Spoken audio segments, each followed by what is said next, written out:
commit y luego seguir trabajando y así hasta que veáis o no, con lo que llevamos visto hasta ahora ya podéis hacer bastantes cosas. Todo lo que tenéis que hacer es programar un rato, luego hacer git add y git commit y luego seguir trabajando y así hasta que terminéis vuestro proyecto. Sin embargo, una de las formas de sacarle más partido a Git es utilizando su sistema de ramas, que es un concepto muy útil que nos va a permitir llevar múltiples líneas de desarrollo en paralelo. Una rama es una sucesión de commits, es decir, es un commit seguido de otro commit, seguido de otro commit y seguido de otro commit. Y esencialmente nos permiten ver el avance de un proyecto a lo largo del tiempo viendo cómo se han ido incorporando los distintos commits. Por ejemplo, cuando hacíamos git log en capítulos anteriores, lo que estábamos haciendo era ver el código que se ha incorporado a una rama. Sin embargo, te voy a decir una cosa, en Git es posible tener múltiples ramas en paralelo. Y eso está muy bien porque significa que nosotros podemos empezar por la mañana a trabajar, crear una rama a partir del último commit más reciente que se haya incorporado a un proyecto y hacer nuestras modificaciones ahí. Y si, por ejemplo, a media mañana tenemos una urgencia y tenemos que atender otro problema de la página, para no mezclar las dos cosas en las que estamos trabajando, podemos volver atrás en el tiempo, colocarnos sobre el mismo commit con el que empezamos esta mañana, sin perder lo que hemos hecho hasta entonces, abrir una segunda rama y seguir haciendo modificaciones diferentes para corregir otro problema. De ahí el nombre de rama, porque en realidad un repositorio se va a comportar como un árbol. Y en el caso de Git va a ser posible crear ramas a partir de commits concretos y esas ramas pueden avanzar de forma independiente y también pueden generar nuevas ramas y también van a poder abrir nuevos commits y luego van a poder dividirse tantas veces como sea necesario. Y solo cuando hayamos terminado de implementar una función vamos a tener la posibilidad de fusionarlo todo, juntando ambas ramas como estudiaremos próximamente, para poder incorporar los mismos cambios a la línea del tiempo común y así tenerlos centralizados dentro de una rama principal. Cuando estudiemos el funcionamiento de los flujos de trabajo, veremos que esta es una cosa que se utiliza constantemente en Git, ya que podemos tener una rama principal y sagrada que no se debe tocar mucho más allá de para mirarla, y los miembros de un proyecto trabajarán siempre creando ramas a partir de esa rama principal. Y al final de su jornada lo que harán es integrar el código que han hecho, incorporando las distintas modificaciones que han desarrollado por separado dentro de la rama principal. Es decir, que al final esa rama principal todo lo que va a hacer es recibir código y poco más. Para inspeccionar las ramas de un proyecto tenemos a nuestra disposición el comando branch, que si lo ejecutamos sin más, como git branch, nos va a mostrar las distintas ramas que tenemos en un proyecto. Por ejemplo, en este caso tenemos la rama master, que es como se llama por defecto en este instante a la rama que se crea cuando se abre un nuevo repositorio. Este concepto hoy en día es un poco difuso y al final cada repositorio utiliza un sistema de nombres diferente, así que según donde estéis trabajando, puede que la rama se llame master, puede que se llame main, puede que se llame trunk, puede que se llame devel. En fin, luego veremos que existen varios nombres habituales a la hora de trabajar con ramas. Y este asterisco de aquí indica que estamos ahora mismo sobre esta rama, es decir, todo lo que estamos haciendo existe sobre la rama master. Es algo que también podemos ver cuando ejecuto git status, porque uno de los primeros mensajes que aparece en la salida de git status precisamente es on branch master, que viene a decir estás en la rama master. Sin embargo, vamos a ver en esta lección cómo podemos hacer para cambiar eso. Vamos a crear una rama para poder centrarnos en el desarrollo de una función y apartarnos un poquito de master para así poder vivir con un poquito más de tranquilidad. Todo lo que voy a hacer es utilizar el comando git branch, como antes, pero esta vez voy a poner un espacio al final y voy a insertar otro nombre, que va a representar el nombre que quiero que tenga esa rama. Por ejemplo, voy a ponerle git branch fix, para indicar que en esta rama me voy a centrar en corregir un error. Y aparentemente no ha pasado nada, pero se ha creado secretamente una rama llamada fix en este caso. Si yo ejecuto la salida de git status otra vez, veo que sigo todavía en la rama master, así como también lo puedo ver si ejecuto git branch sin más. Me sigue diciendo que estoy en master, pero ha aparecido una nueva rama llamada fix. Si ahora miro, por ejemplo, la salida con el git log para ver el historial, vemos que master y fix están colocadas en el mismo commit, es decir, siguen en el mismo instante de tiempo. Sin embargo, ahora puedo irme a la rama fix, desarrollar modificaciones dentro de esta rama y así avanzarla por independiente a la rama master. Por ejemplo, voy a utilizar el comando git switch para decirle a Git que quiero cambiar a otra rama. En este caso quiero irme a la rama fix, así que voy a poner git switch fix. Muchísimos libros y muchísima documentación utilizan otro comando alternativo que se llama checkout. El comando checkout evidentemente también vale y seguirá valiendo. pero considero que en este momento es más útil y más fácil de comprender si utilizo el comando switch, que tiene un nombre más correcto que checkout. Aparte, checkout se usa para demasiadas cosas y voy a intentar evitarlo en este momento para confundiros mucho. Si utilizo git switch, me dice switched to a branch fix. Y en este caso lo que quiere decir es que hemos cambiado a la rama fix, como podemos atestiguar mirando la salida de git branch, donde el asterisco ahora aparece junto a la palabra fix, o utilizando de nuevo git status para confirmar que dice on branch fix.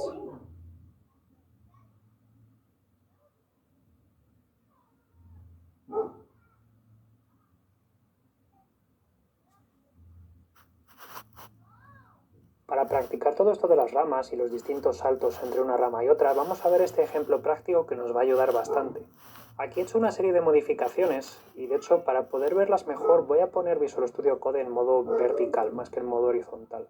Que eso se hace pulsando el botón aquí de los 3 puntos y dándole a Inline View para que así se muestren los cambios uno encima del otro, que es que si no, no caben en la pantalla del vídeo. Sea como sea, aquí tengo unas modificaciones en las cuales he estado trabajando dentro de una rama auxiliar a la que he llamado Fit, que he abierto mediante git switch. Dicho sea de paso, por cierto, con Visual Studio Code también es posible crear ramas nuevas. Si utilizamos el botón que sale aquí abajo a la izquierda, que no solamente vale para informarnos de qué en rama estamos, sino también para cambiar precisamente de rama utilizando la función Create New Branch, con la que le podemos especificar una rama e incluso puede tener la capacidad hasta de cambiar automáticamente a esa misma rama por ir más rápido, ya que de hecho en muchas ocasiones si cambiamos una rama es porque la vamos a querer utilizar. No siempre va a ser el caso, pero casi que me juego la cabeza y no la pierdo a que en el 90% de los casos creéis una rama nueva y lo siguiente que hacéis es cambiar a ella directamente. Sea como sea, supongamos que yo estoy aquí, he hecho mis modificaciones para poner un par de letras con mensajes más correctos y hacer unas modificaciones que me han pedido y me dispongo a incorporar estos cambios a mi repositorio. Por ejemplo, agrega cambios pedidos por cliente.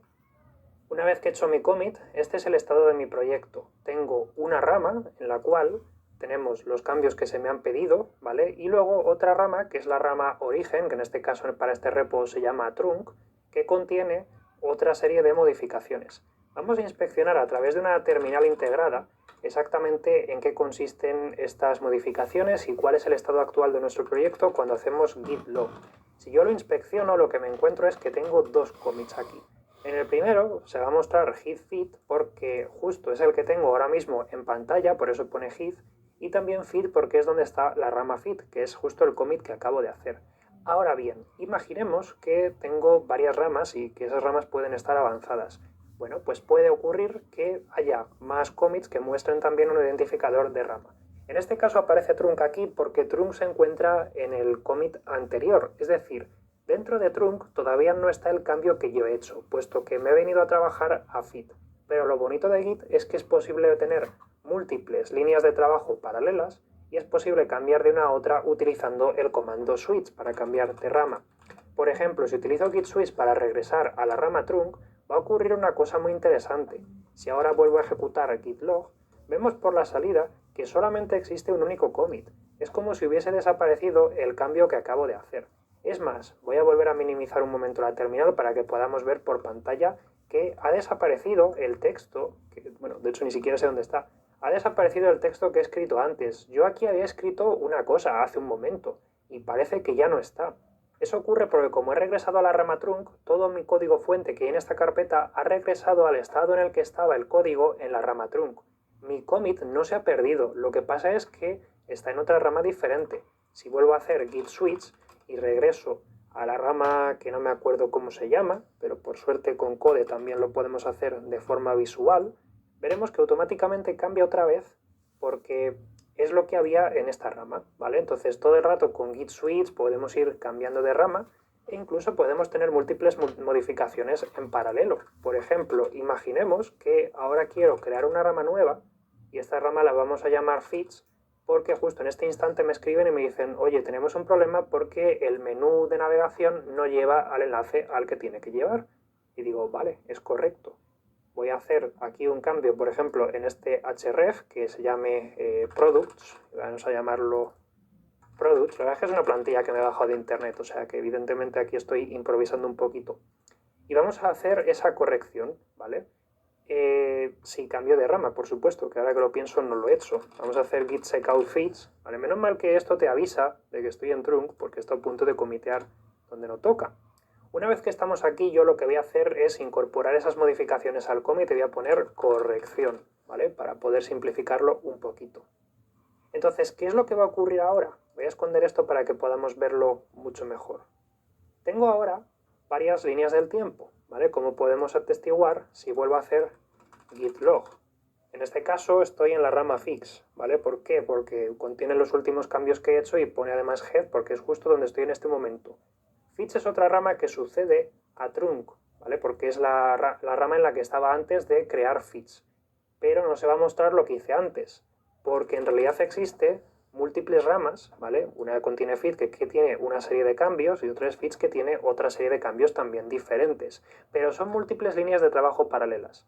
Oye, que quiero trabajar en mi función nueva, pues me voy a la rama feed con git checkout feed. Que quiero arreglar problemas, me vengo a la rama feeds con git checkout feeds.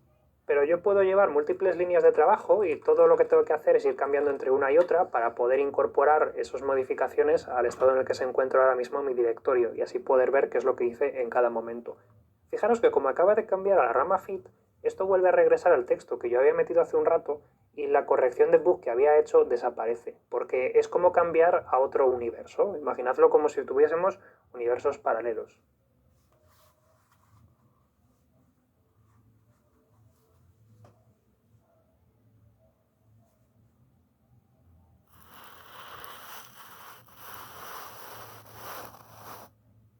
Lamentablemente, cuando estemos trabajando con Git, no siempre nos vamos a encontrar en la situación de poder cambiar de rama en un momento en el que nos venga bien. En ocasiones puede que nos veamos en la necesidad de cambiar de rama o de atender otra labor, por ejemplo, porque entre un bug más prioritario por parte de nuestro Project Manager, en un momento en el cual ya tenemos modificaciones a medio hacer en nuestro código fuente. Es decir, yo llevo aquí un rato trabajando en mi código, vamos a poner por simplificar que estoy trabajando en esta función de aquí para poner un enlace de descargas y de repente me llega un aviso que dice que tengo que dejarlo todo porque hay un bug, ha habido muerte, que por cierto eso normalmente suele ser un poco exagerado, donde se nos dice que tenemos que modificar urgentemente un botón en una parte del menú superior y que tengo que ponerme con ello porque tienen una presentación dentro de media hora. Vaya, qué momento tan inoportuno, justo me pillas a medio hacer y no creo que pueda simplemente cambiar de rama, ¿no? Si yo en este momento intento abrir una, por ejemplo, terminal, trato de hacer un git switch para cambiar a otra rama, por ejemplo, vamos a intentar regresar a la rama trunk, me va a decir que no puedo. Me va a mostrar este mensaje de error que tenemos acá, ¿vale? Your local changes to the following files would be overwritten by the checkout index.html. ¿Esto qué quiere decir? Git normalmente cuando cambias de rama lo que hace es sustituir los archivos de tu rama actual por los archivos de la rama a la que te vas a ir. Pero claro, esto es algo que solo se puede hacer cuando no tenemos modificaciones que se hayan hecho. Si justo estaba medio a hacer una cosa y estoy intentando cambiar de rama, Git me va a impedir el cambio de rama porque va a decir, óigame, pero es que si cambia de rama hay código que se va a perder porque no lo has incorporado a la base de datos. Frente a esto tenemos una serie de opciones. Por ejemplo, habrá gente que desde el punto de vista pragmático simplemente diga, bueno, ¿sabes qué? Me da igual, voy a hacer un commit con esto que diga WIP, normalmente se usa WIP, que quiere decir Work in Progress, o sea, el trabajo está en curso, no he terminado, por favor, ignora este commit, para por lo menos tener el área de trabajo más limpia y así que Git me permita hacer ese cambio de rama. Pero tenemos otras opciones. Por ejemplo, podemos utilizar el menú de Visual Studio Code para interactuar con el stash. El stash es un lugar en el que podemos apartar modificaciones de código que tengamos a medio hacer para que se aparten de una forma que queden ocultas pero que no se pierdan del todo. Es un poco como copiar el archivo index.html a otra parte, cambiar de rama, hacer mis modificaciones y luego regresar a la rama en la que estaba. Y es una opción que sirve pues, para tener el código más ordenado y aislar las partes que no nos interese tener en este momento. Tal y como digo, es posible hacer un stash utilizando Visual Studio Code si utilizo la opción stash y luego le doy a stash, ¿vale? Si tenéis archivos que sea la primera vez que vean vuestro repositorio, posiblemente tengáis que utilizar el include un tracked para que los tenga en cuenta todos. Pero, por ejemplo, yo le voy a dar al botón stash y entonces Visual Studio Code me va a preguntar qué mensaje le quiero dar a esto. Este mensaje es como un mensaje de commit, pero es simplemente un comentario para guardar las cosas en el stash. Digamos que el stash va a ser una zona un poquito apartada en la cual vamos a tener distintas modificaciones que yo haya apartado, como digo, por lo que dejar un mensaje de commit vendrá bien para que cuando dentro de un rato quiera recuperarlo de ese, podríamos decir, almacén o de esa estantería, pues por lo menos sepa cuál era el identificador o cuál era el nombre y así no me equivoque sacando del stash lo que no toque. Por ejemplo, voy a poner aquí menú descargas. Y cuando le dé al Enter, los cambios habrán desaparecido y se restablecerá todo tal cual como estaba. La pregunta es, ¿ha desaparecido y se ha perdido? No, en realidad está en mi stash. ¿Cómo puedo ver mi stash? Existe un comando, que es el git stash, que si lo utilizas así de forma normal sirve para hacer exactamente esto mismo. Si tú pones git stash, pues toma todos los cambios que hayas hecho y los va a empujar hacia ese stash. Pero si utilizo git stash y luego le pongo list, otra palabra más, pues lo que va a hacer ahora es evaluar qué es lo que tenemos en el stash para ver qué es lo que podríamos hipotéticamente aplicar. Por ejemplo, en este caso, menú descargas es justo lo que acabo de hacer. Y claro, como ahora el Working Directory está un poquito más limpio, en principio ya puedo cambiar de rama porque no tengo cosas en mi directorio de trabajo y es mucho más fácil irme a otra parte para hacer lo que sea que me hayan pedido. Finalmente, una vez que yo haya concluido de hacer lo que sea que tenga que hacer, siempre puedo regresar otra vez utilizando el comando switch, por ejemplo, a la rama en la que estaba, vamos a ponerle fit, siempre se me olvida el nombre, y vamos a decir, bueno, como ya estamos un poquito más tranquilos, vamos a recuperar qué es lo que estábamos haciendo. Con Visual Studio Code también lo podemos hacer si le damos al menú Stash y elegimos Apply Latest Stash o Pop Latest Stash, ¿vale? La diferencia entre uno y otro es que el Apply simplemente es para aplicarlo, pero lo deja ahí. En cambio, si yo quiero quitarlo porque ya lo he aplicado, lo que puedo hacer es utilizar la opción Pop. Por ejemplo, voy a darle a Apply Stash, que lo que hace es preguntarme cuál es el que quiero utilizar, ¿vale? O sea, al final aquí hay varias opciones. Apply Latest es aplícame el último y Apply Stash es pregúntame cuál quieres aplicar. Y digo, vale, recupérame los cambios que tenía en el menú de descargas. Cuando le doy, pues lo que hace es dejármelo tal y como estaba, ¿vale? Y así puedo continuar trabajando justo donde lo había dejado. Pero claro, como digo, el stash realmente lo mantiene ahí. Nunca va a desaparecer y eso es un poco incómodo porque significa que si al cabo de un par de días yo voy haciendo cosas que se meten en el stash, pues al final lo voy a tener todo lleno de basura. Quizá lo más conveniente sea utilizar la opción Pop Latest Stash o Drop Stash para acordarme de ir haciendo limpieza, ¿vale? Pop la diferencia está en que es como hacer apply y automáticamente hacer drop, ¿vale? Yo en este caso voy a hacer un drop para quitarlo rápidamente y así pues... ¿Are you sure? Pues claro que estoy seguro, para eso le he dado. Ya con eso queda completamente limpio.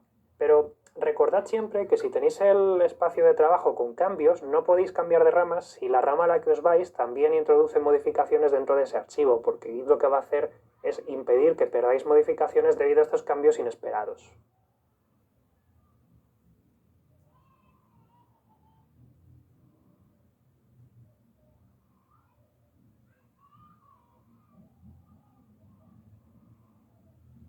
El objetivo de esta lección va a consistir en presentar las diferencias entre el índice, el Working Directory, el Staging Area y todas esas cosas. Y lo voy a hacer principalmente porque muchas herramientas que os vais a encontrar por ahí que trabajan con Git a menudo usan esa terminología, así que no me va a quedar otra que contarlo, a pesar de que sea un concepto poco. En primer lugar, ¿en qué consiste el Working Directory? El Working Directory realmente es tu directorio de trabajo. Cuando una herramienta de Git te diga Working Directory, se está refiriendo a donde tienes tu código fuente y tu repositorio. Lo que pasa es que Working Directory es lo que se utiliza pues, en el momento en el que tienes proyecto más repo. Es decir, si tú montas un repo, la carpeta en la que está ese repo se convierte en un Working Directory. Simple. El Working Directory puede estar limpio o puede estar sucio. Normalmente cuando se refieren a sucio se refieren al hecho de que tiene cambios hechos como por ejemplo los que hemos estado comiteando en los últimos vídeos. Y si se refieren a limpio quiere decir que está pues limpio, que no se ha hecho ninguna modificación y que está tal cual como se presenta en el último commit. Por otra parte, algunas herramientas os van a hablar acerca del índice y del staging area, y se refiere al mismo concepto. Vamos a verlo con un ejemplo muy claro que aparte os va a revelar cosas brillantes. Yo ahora mismo tengo mi Working Directory limpio, por lo tanto lo voy a ensuciar. Voy a hacer una modificación aquí arriba en el título de la página y vamos a poner agencia de software y guardo los cambios. Y ahora lo que ocurre es que he hecho una modificación, por lo tanto mi Working Directory queda sucio. Estos archivos están en el Working Directory esperando a ser incorporados al índice o al staging area. Son cambios. Cuando yo le doy al botón más o cuando hago git add, se convierten en cambios metidos en el stage, es decir, cambios que están destacados en el índice pendientes de ser incorporados a un commit. Pero ese commit todavía no se ha realizado. En el momento en el que haga git commit o que utilice la herramienta que esté usando para fabricar ese commit, ese staging area se habrá convertido en un commit más que formará parte del proyecto y que dará sitio a otro working directory limpio. Existe un comportamiento extra que gracias a que te has quedado a ver esta lección vas a aprender y que te va a ser muy útil. Puedes tener un archivo simultáneamente en el working directory y en la sección de staging area. ¿Cómo puede ser eso? Pues porque cuando yo haga una modificación después de haber incorporado un archivo al staging area, por ejemplo con git add, puedo seguir haciendo modificaciones sobre ese archivo. Puedo cambiar más líneas y lo que va a ocurrir es que ese archivo me va a salir dos veces, si refresco, claro. Lo que tengo aquí arriba, en el Stage Changes, es lo que voy a incorporar en el próximo commit. Y si hago clic en él, en el cambio, quiero decir, pues veré esa modificación que se incorporaría. Ojo, si ahora hago commit, esto va a ser lo que se va a meter. Pero no se va a meter este Changes que hay acá, porque esto no se ha hecho git add. Es decir, como es posterior al momento en el que hice git add, no me lo va a incorporar. De hecho, lo vamos a ver desde la terminal también para que lo veáis cómo es de la forma universal. Voy a volver a ejecutar el comando git status y vais a ver que aparece el index.html dos veces, una arriba y otra abajo. Este que aparece arriba está en el changes to be committed, está en el stage y significa que se meterá eso, mientras que changes not staged for commit contendrá los cambios que no se han presentado. Para ver la diferencia, en capítulos anteriores de este módulo os hablaba acerca de git diff. Cuando yo ejecute git diff, lo que voy a ver son los cambios de la sección changes, es decir, los cambios que no están incorporados al staging area, es decir, lo que no se va a incorporar al siguiente commit que fabrique. Por eso vemos aquí con este menos o de color rojo la línea que acabo de modificar poniendo mi nombre. Si queréis ver de todos modos qué es lo que se va a incorporar al próximo commit, un comando súper útil es git diff. Otra vez, bueno, esta vez le vamos a poner menos menos staged, ¿vale? Ojo, menos menos, ¿vale? Dos veces el menos. Y al poner ahora una tecla Enter, vemos qué es lo que está en el stage, es decir, esto es lo que sí que se va a confirmar cuando realice mi commit, cuando haga mi captura, mi instantánea y en general cuando confirme las modificaciones que he hecho utilizando, por ejemplo, el comando git commit. Voy a poner título. Como veis, ahora va a desaparecer de stage changes el cambio que se ha comiteado, pero continúa apareciendo este changes porque sigue habiendo cosas que no he confirmado.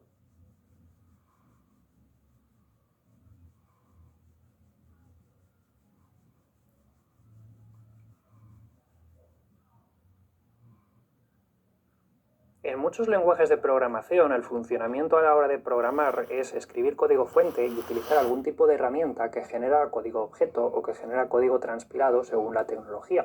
Por ejemplo, si vas a programar en Android, en Java, en C o en C Sharp o en Objective-C o en alguno de estos, lo normal es que aparezca una carpeta llamada build o llamada output con, pues no sé, los .class, los .jar, los .o, los .exe, ese tipo de cosas.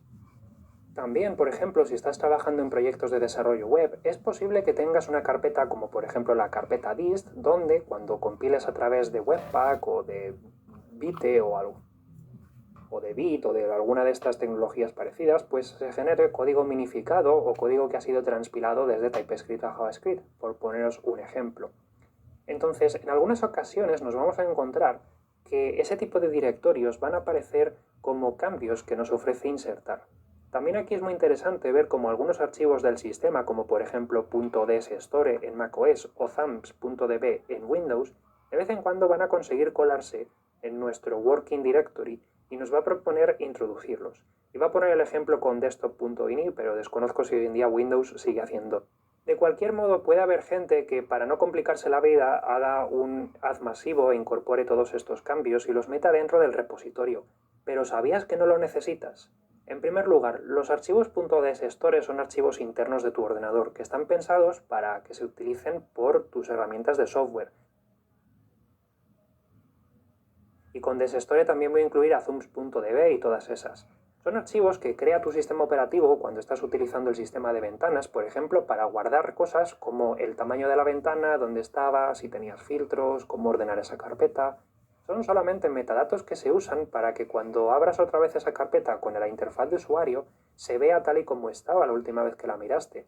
Entonces, incluir ese tipo de archivos, ese DSStore o ese thumbs.db en el repositorio, la verdad es que no aporta mucho, porque lo único que vas a hacer es decirle a tus compañeros de trabajo cómo tienes que abrir esa carpeta y, hombre, deja que lo vea como a mí me apetezca, ¿no? Entonces lo normal es que no lo incluyamos. Similarmente, ya que estamos cargándonos cosas, lo normal será que los directorios build, output, dist, compile, ese tipo de carpetas donde se crea código transpilado o compilado, no los incluyamos. ¿Por qué? ¿Cuál es la razón por la cual meter un .exe en el repositorio o un .min.js sea una mala idea? Porque en el fondo, esos archivos han sido programados por el ordenador, no por nosotros. Esos archivos los ha generado el ordenador cuando has utilizado la opción de compilar, de transpilar o similares, por lo que no es necesario incorporarlos. Se supone que con el resto del código fuente que forma parte del repositorio y con el proceso de compilación, bien sea con tu IDE o con algún tipo de script, por ejemplo npm run build o similares, debería ser capaz de producir exactamente los mismos archivos build que los que yo he generado en mi máquina. Luego no tengo ninguna necesidad de compartirte ese tipo de archivos compilados o transpilados porque se supone que tú, si instalas las herramientas, deberías tener la capacidad de incorporarlos. Por lo tanto, lo normal va a ser que los omitamos porque se supone que ya los podemos fabricar por nuestra cuenta. De todos modos, no os toméis este consejo al 100% de la letra porque pueden ocurrir, como siempre, excepciones en las cuales nos puede ser útil. Imaginad, por ejemplo, que estáis procesando un dataset gigante que os habéis bajado de una página del gobierno que tiene 300.000 resultados y lo queréis limpiar y pasar a CSV para vuestro proyecto de Data Science. Hombre, a lo mejor, aunque técnicamente ese proyecto lo habéis limpiado con una herramienta que os hace la mitad de Data Science, pues para ir más rápido y no tener que perder toda la tarde procesando otra vez esos datos, os compensa poner el CSV igualmente, aunque lo haya generado el ordenador. Eso es algo que tendremos que decidir en cada caso, si vale la pena incluirlo o no. Pero no en todas las ocasiones nos va a interesar, así que utiliza un buen criterio y determina si es fácil o no de volver a obtener esos archivos compilados, porque en caso de que sea fácil, a lo mejor no lo necesitas. Si incorporas muchos archivos a un repositorio, ese repositorio adquirirá un tamaño en disco considerable, y eso puede complicar, por ejemplo, las operaciones de compartir el repositorio con otras personas, porque puede retrasar lo que tarda un clone, lo que tarda un push, ese tipo de cosas que vamos a estudiar en el módulo de GitHub para subir o descargar código de Internet. ¿Cómo podemos hacer para que Git nunca nos ofrezca incluir esto? Porque claro, es muy fácil para mí decir no metáis estos archivos, pero tarde o temprano nos vamos a equivocar y vamos a meterlos por accidente. Bueno, si en la raíz de tu proyecto, en el Working Directory, incorporas un archivo que se tiene que llamar, atención, exactamente así, .gitignore, esto si estáis en Windows a lo mejor necesitáis un entorno para poder escribir este archivo, porque el explorador de archivos de Windows yo creo que tal cual .gitignore nos lo va a dejar poner. Se tiene que llamar tal cual .gitignore con un punto delante. Podéis incorporar una lista de archivos que no queréis que Git nunca os ofrezca para incorporar al repositorio. Por ejemplo, aquí es un buen sitio para poner .dsstore, porque no quiero que me ofrezca esa carpeta. Es un buen lugar para poner build, porque no quiero que me ofrezca esa carpeta. Y como veis pongo build barra para decirle la carpeta build, no me la ofrezcas. O dist barra en este caso. Y cuando guarde los cambios, si recargo Git o si se recarga solo, ya desaparece. Ya no nos lo va a proponer más. De hecho, fíjense que si aquí hago Git status, ya no me lo ofrece. Vamos a volver a quitar una de estas líneas, lo voy a hacer poniéndole una almohadilla o hashtag delante, que eso es como poner un comentario. De hecho, los comentarios los podéis utilizar para explicar por qué habéis bloqueado esa carpeta, que alguien se lo puede preguntar. Como yo he comentado la carpeta dist, ahora me la va a volver a ofrecer, por eso me vuelve a salir en la salida de Git status. No es mi objetivo hacer una lista exhaustiva porque evidentemente depende de cada lenguaje de programación y hay muchísimos. Pero es un buen sitio, por ejemplo, para bloquear archivos como los .pic, que son archivos compilados de Python.